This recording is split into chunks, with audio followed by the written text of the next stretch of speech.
reality is that the markets don't reward long-termism. The markets look at the short-term horizon. But as both gents have said, that's a mistaken formula within which all of us should be looking at how the economy rewards those that are active in the economy. So if you're looking at ethics, you have to start where rules start. You have to say, you've got to not cheat, not lie, not steal. You've got to treat your people right. You've got to start with a framework that has the difference between right and wrong.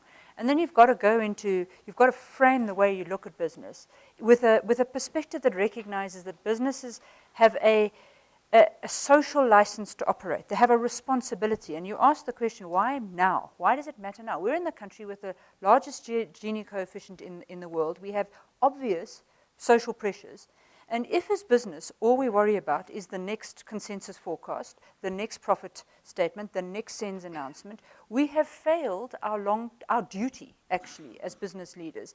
So are you going to be rewarded for thinking outside long-term? Definitely not. In fact, there's significant risks if all you're measuring is whether or not the asset managers and the investors say that was a great behavior. But if, as a leader, you are not saying, I have a responsibility to promote a longer-term sustainability for this country, then I think we've failed ourselves as a society.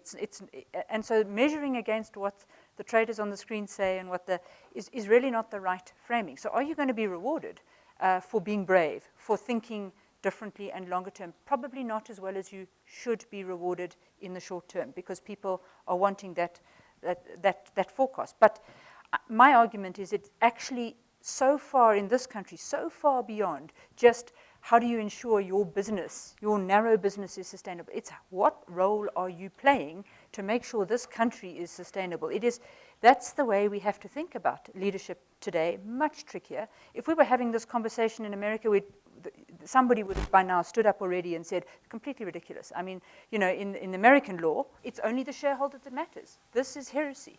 But I don't believe we can think like that in this country. I think we have to recognize the times are different, and that's the reason you see business starting to talk differently, starting to engage differently, but they're not engaging because they think they're going to be rewarded by the guys behind the trading screens. They're engaging because it's the right thing to do.